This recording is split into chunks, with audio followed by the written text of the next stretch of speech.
మన జీవితం ఎవరి కోసం బతుకుతున్నాం? ఎందుకు బతుకుతున్నాం? ఇతరుల కోసం బతుకుతున్నామా? మన కోసం బతుకుతున్నామా? 90% మన జీవితాన్ని ప్రపంచం కోసమే బతికేస్తుంటాం.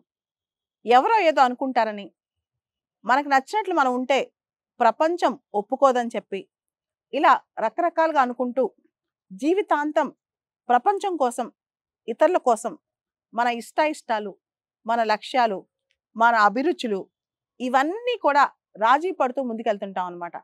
అసలు మనం మనలాగా ఉంటున్నామా? మన ఒరిజినాలిటీ ఇదేనా? ఇవన్నీ అప్పుడప్పుడు మనం బ్రెయిన్‌లో తగులుతూ ఉంటాయి, తొలుస్తూ ఉంటాయి. జీవితం అంతా అయిపోయిన తర్వాత ఒక క్వెషన్ అందరికీ వస్తాయి. అసలు నేను నా లైఫ్ బతికానా? ఇది నా కోసమే బతికానా? ఇది నేను అనుకున్నట్లే బతికానా? ఇట్లాంటి డౌట్స్ కూడా చాలా మందికి వస్తుంటాయి.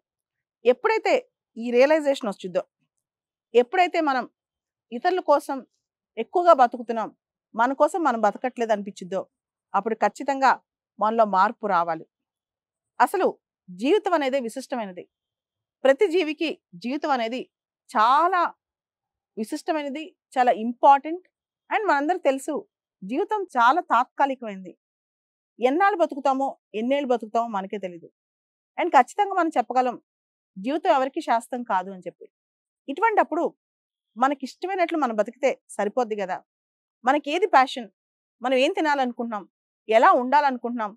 ఏ కలర్ మనకిష్టం? దగ్గర నుంచి పెద్ద పెద్ద అంశాల వరకు మనం ఏం చూడాలనుకుంటున్నాం? అసలు మన మనసు ఎక్కడుంది? మనకు తెలుసు కదా! మన కాన్‌సైన్స్‌లో, మన అంతరాత్మలో మన మనసు ఎక్కడుంది? మనం ఏం చేయాలనుకుంటున్నాం? ఇన్ని తెలిసినప్పుడు మన లైఫ్ మనమే బతకాలి కదా! అందరి కోసం బతుకుతాం. ఇతరుల లైఫ్ కూడా మనమే బతికేస్తాం. వాళ్ళేమనుకుంటారు? వీళ్ళేమనుకుంటారు? మనం ఇలా మనలాగా ఉంటే ప్రపంచం మనల్ని యాక్సెప్ట్ చేస్తదా లేదా? ఇలా చాలా క్వెషన్స్ చేస్తూ, ఇలా చాలా అనుమానాలు పడుతూ జీవితాంతం గడిపేస్తాం. అయ్యో! సమాజం అసలు ఇలా బతకొచ్చా? అని ఒక మనిషిని ఒక రోల్ మోడల్ పెట్టిద్దనమాట. ఈ మనిషి ఇలానే ఉండాలని సమాజం ఒక స్టాంప్ ఏస్తది. ఆ మనిషి అలానే బతకాలని సమాజం చెప్తూ ఉంటది. ఆ మనిషి అలానే బతికేస్తా ఉంటాడు. ఆ మనిషి తనకు నచ్చినట్టు బతకాలంటే అయ్యో! సమాజం ఏమనుకుంటది? నన్ను వేరేగా అర్థం చేసుకుంటదేమో గదా! ఇట్లాంటి డౌట్స్ అనేవి వస్తుంటాయి అన్నమాట. మనం ఉండే ఒకే ఒక్క లైఫ్‌లో how does it matter?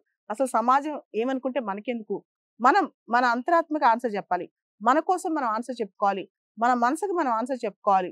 So, ఎవరి కోసమో, ఎవరో మెప్పు పొందాలనో, లేదో ఎవరినో హ్యాపీ చేయాలనో, లేదో ఎవరినో అంటే నేను ఇలా ఉన్నానని అందరూ అనుకుంటారు కాబట్టి ఇలానే ఉండాలి. ఇలానే మాట్లాడాలి. ఇలానే తినాలి. ఇలానే కూర్చోవాలి. ఇదే చదువు చదవాలి. ఇదే వేషధారణ ఉండాలంటే ఇదే బట్టలేసుకోవాలి. ఇలా అందరూ ఆలోచించి 99% మంది జీవితాన్ని రాజీ పడిపోయి బతికేస్తారనమాట. కానీ చివర్లో మాత్రం వాళ్ళు ప్రశ్నించుకుంటారు. అసలు నేను నా లైఫ్ బతికానా? నా లైఫ్‌లో నేనున్నానా? నిజంగా నా లైఫ్ ఇదేనా? అని చెప్పి క్వెషన్ చేసుకుంటారు. మళ్ళా జీవితంలో ఏదైనా తిరిగి తెచ్చుకోవచ్చు. అంటే ఏది పోయినా తిరిగి సంపాదించుకోవచ్చు. జీవితం పోయిందనుకోండి, అంటే లైఫ్ అంతా అయిపోయిన తర్వాత నాకు లైఫ్ కావాలి. నేను చిన్నప్పటి నుంచి మళ్ళా ఇలా పుట్టాలనుకున్నాను. ఇలా చేయాలనుకున్నాను. ఇలానే ఉండాలనుకున్నాను అని చాలా మంది ఆశపడతా ఉంటారనమాట. అది కూడా ఎప్పుడొస్తదంటే రియలైజేషన్ చాలా లేట్‌గా వస్తది. అయ్యో! నేను ఆ వయసులో అలా ఉండుండాల్సిందే. లేదా నేను చిన్నప్పటి నుంచి ఇలా బతికుండాల్సిందే అని చెప్పి. ఎప్పుడైనా సరే గుర్తుపెట్టుకోండి. ఒక 20 సంవత్సరాల తర్వాత కూడా మీ దగ్గరికి ఎవరైనా వచ్చి నువ్వు last 20, 30 years of your life నీకు ఇష్టం వచ్చినట్టే బతికావా లేదా? నీకు అనుకూలంగా, అనుగుణంగానే బతికావా లేదా? అన్నప్పుడు 100% మీ మనస్సాక్షితో మీరు చెప్పగలగాలి. నా లైఫ్ నా చేతిలోనే ఉంది. నాకిష్టమైన ప్యాషన్స్ నేను పర్సూ చేశాను. నాకిష్టమైనట్టే నేనున్నాను. నా పర్స్పెక్టివ్‌లో నేను బతికాను. నా లైఫ్ నేను చాలా కంటెంట్‌గా బతికాను. ఇది చాలా ఇంపార్టెంట్. ఎన్ని సాధించినా ప్రైమ్ మినిస్టర్ ఆఫ్ ఇండియా అయినా, ప్రెసిడెంట్ ఆఫ్ అమెరికా అయినా, బిల్ గేట్స్ అయినా, అంబానీ అయినా సరే ఫైనల్‌గా ఒక మనిషికి కావాల్సింది తన లైఫ్ తను కంటెంట్‌గా బతికాడా లేదా? తన ప్యాషన్‌తో బతికాడా లేదా? తనకిష్టమైన పనులు చేస్తూ బతికాడా లేదా? తన మనసు ఎక్కడుందో ఆ మనిషి అక్కడున్నాడా లేదా? అదే అల్టిమేట్‌గా మన లైఫ్ అర్థం.